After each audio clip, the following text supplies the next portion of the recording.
Good evening बच्चों। हम लोग क्लास 9th की हिस्ट्री पढ़ रहे हैं।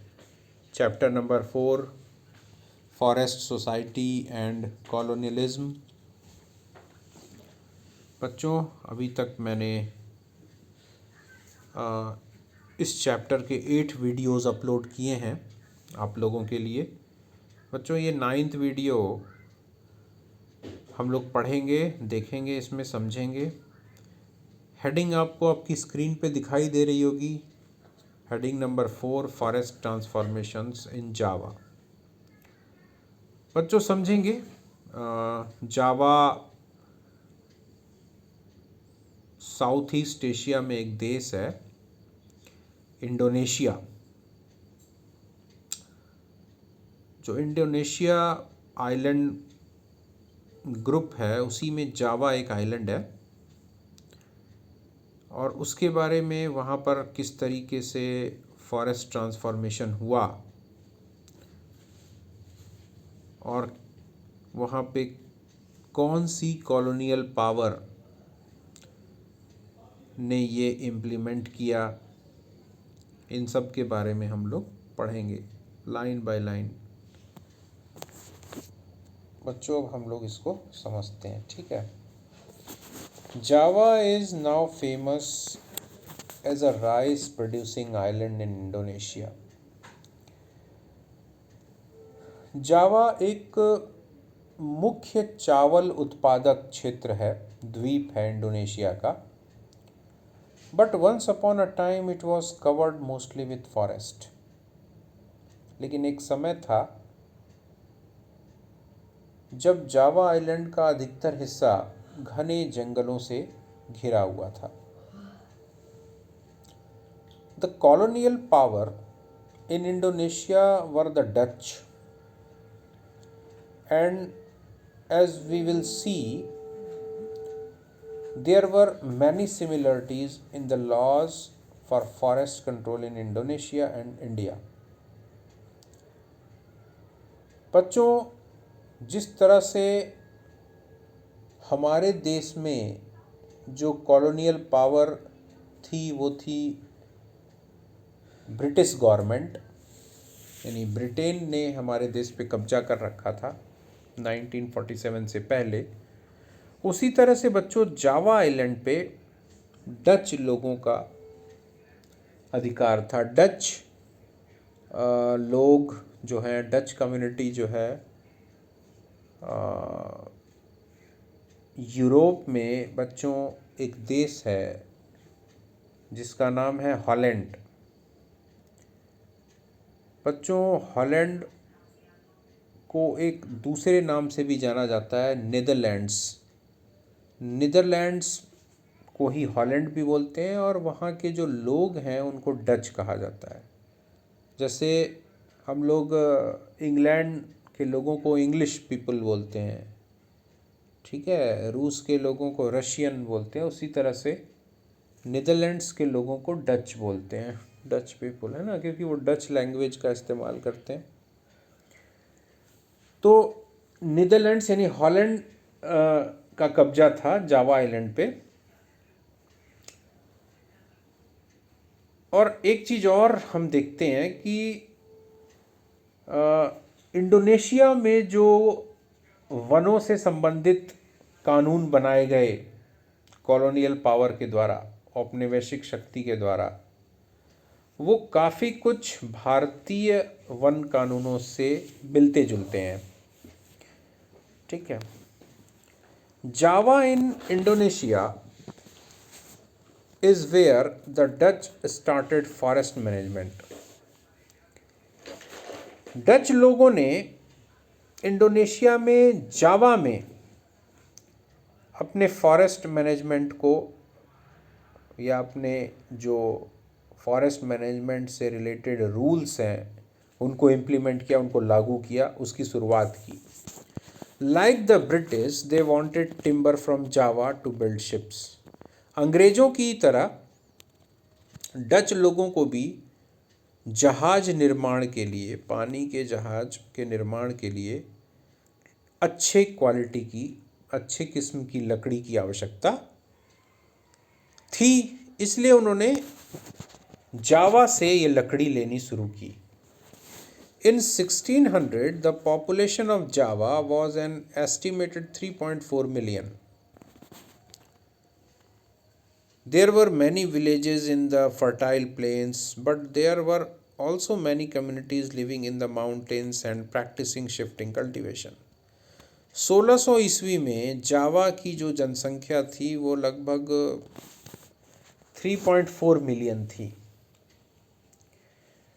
बहुत से ग्रामीण इलाके थे जो जावा के उपजाऊ मैदानी इलाकों में थे और वो खेती करते थे, लेकिन कुछ ऐसे भी समुदाय थे, जावा में कुछ ऐसी भी कम्युनिटीज़ थी जो पहाड़ों पे रहते थे और उनका काम था शिफ्टिंग कल्टीवेशन का। शिफ्टिंग कल्टीवेशन के बारे में मैं कई बार पिछले वीडियोस में बता चुका हूं बच्चों। अब आते हैं हम लोग धीरे धीरे जावा के बारे में और नई जानकारियां हासिल करते हैं। 4.1 the wood cutters of Java. Java के लकड़हारे, जो लकड़ी काटने वाले, क्या एक कम्युनिटी, एक खास तरह की ट्राइब, एक जनजाति जो एक्सपर्ट थे पेड़ों को काटने में, लकड़ियों को काटने में। द कलंग्स, ठीक है, ये एक जावा में निवास करने वाली कम्युनिटी का नाम है। The Kalangs of Java were a community of skilled forest cutters and shifting cultivators. Kalang लोग जावा में बहुत ही हुनरमंद जंगलों को काटने वाले और शिफ्टिंग कल्टीवेशन करने वाले लोग होते थे।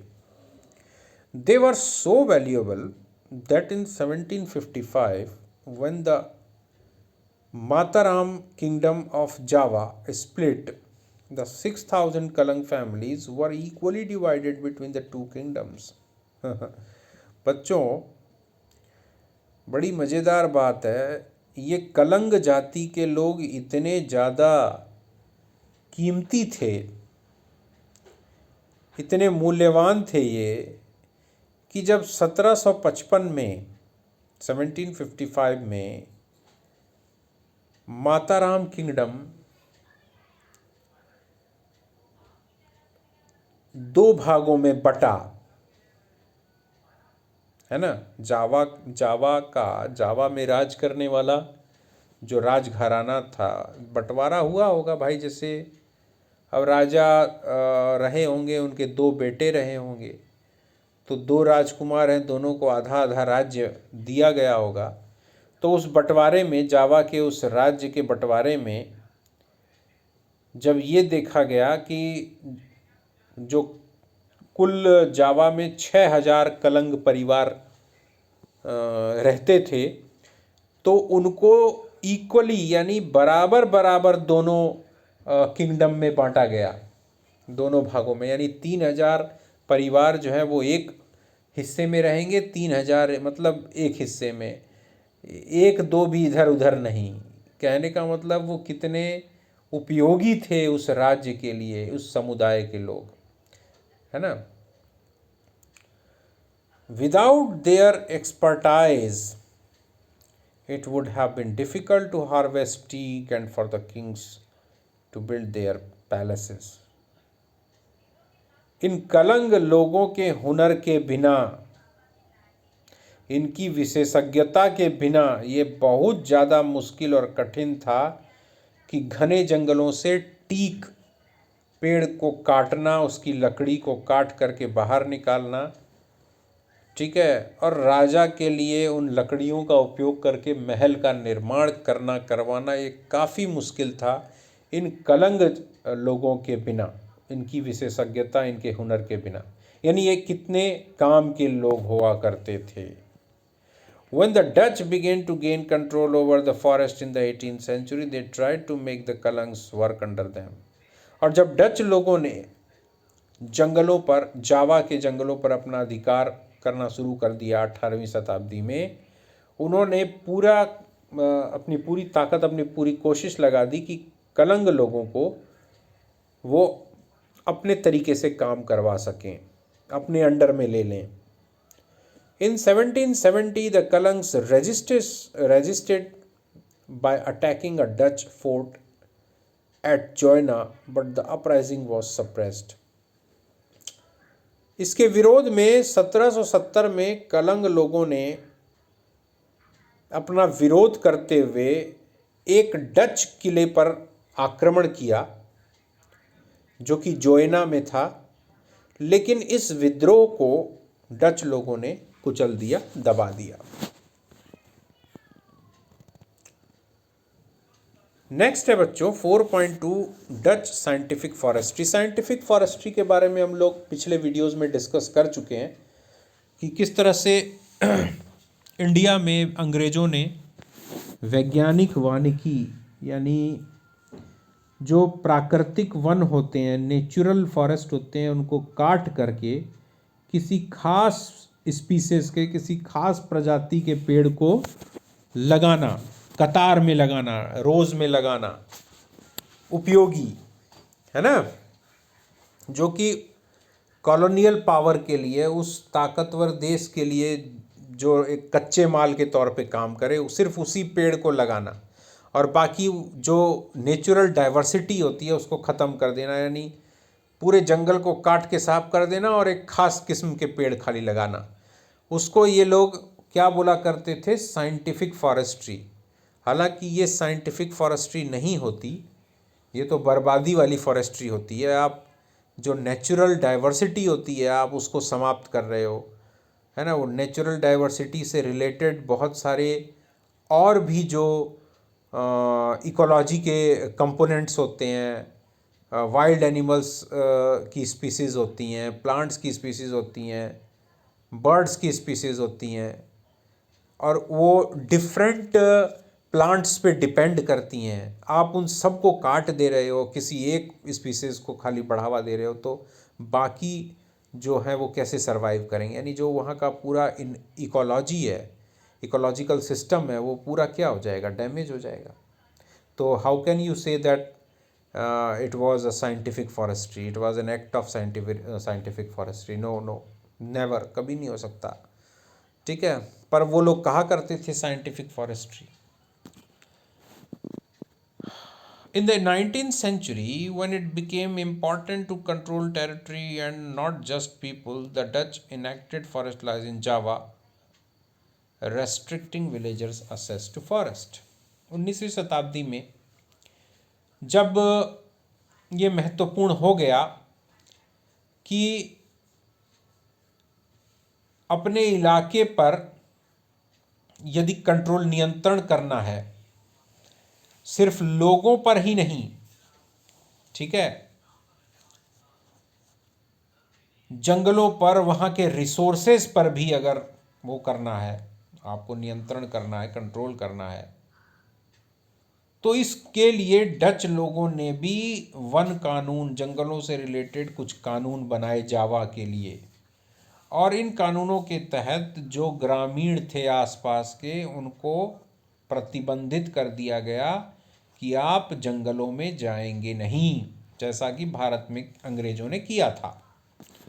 Now wood could only be cut for specified purposes like making river boats or constructing houses and only from specific forest under close supervision. इन कानूनों के तहत अब लकड़ी काटना एक अपराध घोषित कर दिया गया था। लकड़ी आप कुछ खास वजह से ही काट सकते हैं, जैसे यदि आपको नाव बनाना है, घर बनाना है, ठीक है, वो भी आपको परमिशन लेके काटनी पड़ेगी और किसी के निरीक्षण में, यानी कोई आपको सुपरवाइज करेगा तब आप जंगल में जाएंगे। स्पेसिफिक फॉरेस्ट, उसके लिए भी अलग से जंगल निर्धारित है कि आप उसी जंगल में जाएंगे और किसी की देख रेख में वो लकड़ी काटेंगे, ऐसे अपनी मनमानी नहीं।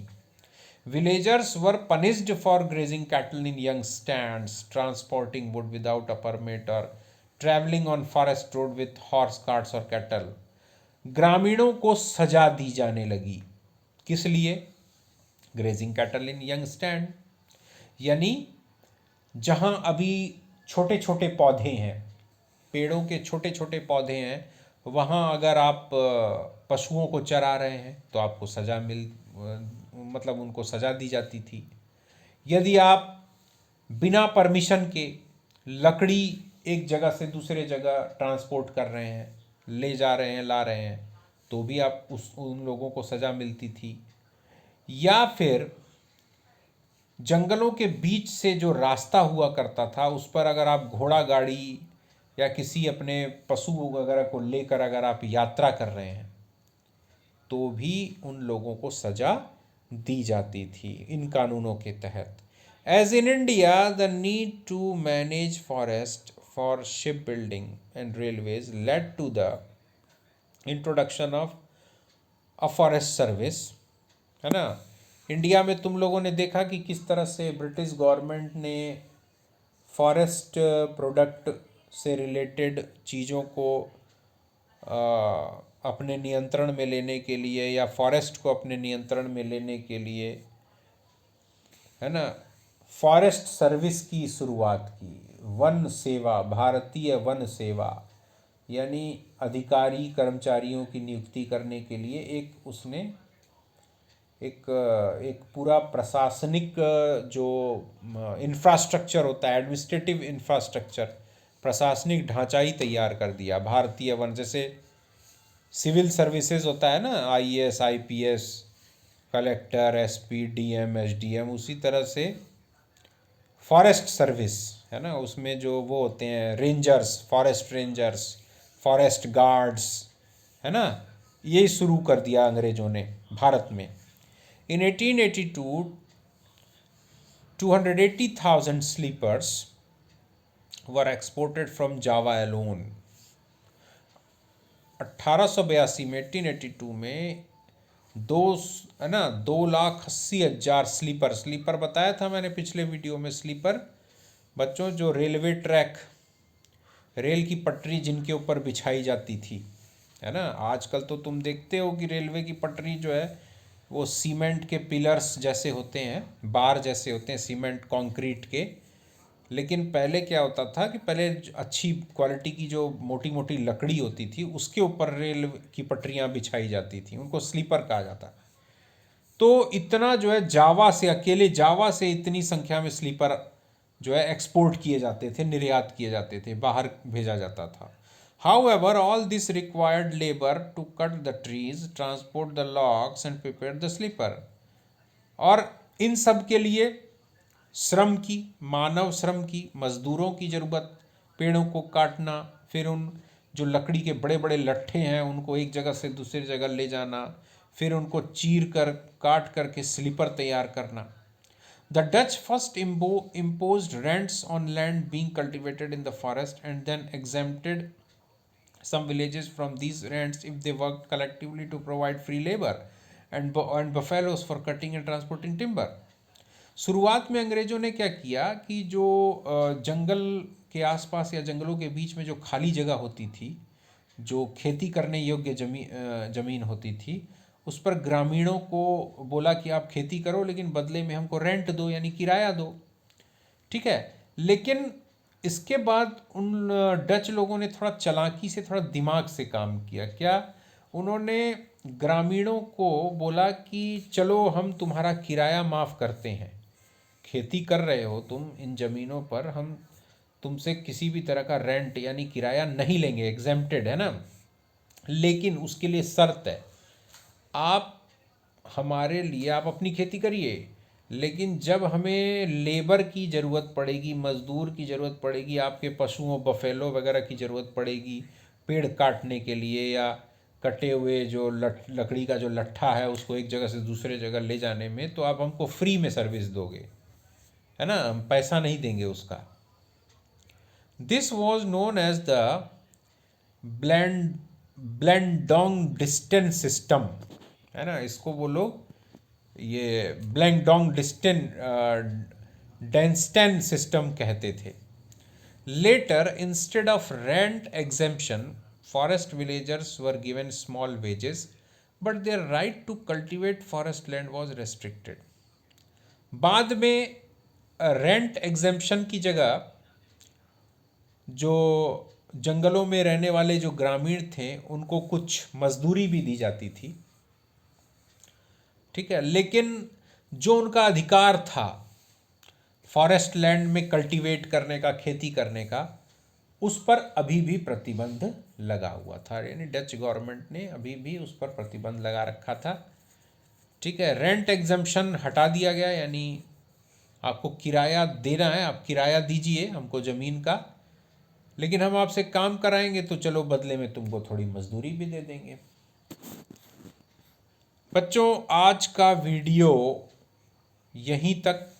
ज़्यादा पढ़ेंगे तो ज़्यादा, मैं छोटा छोटा वीडियो बच्चों इसीलिए बनाता हूँ कि आप एक दो टॉपिक को ध्यान से पढ़ें, समझें। लगातार लंबे अगर वीडियो बनेगा और कई टॉपिक्स को एक वीडियो में डिस्कस किया जाएगा तो काफ़ी कन्फ्यूज़न हो जाता है और हम लोग फिर उसको याद नहीं रख पाते, ठीक है। इसीलिए मैं छोटे छोटे वीडियोस आप लोगों के लिए लाता हूँ। ओके बच्चों, कल फिर मिलते हैं 4.3 सामिन्स चैलेंज में। Okay, good night.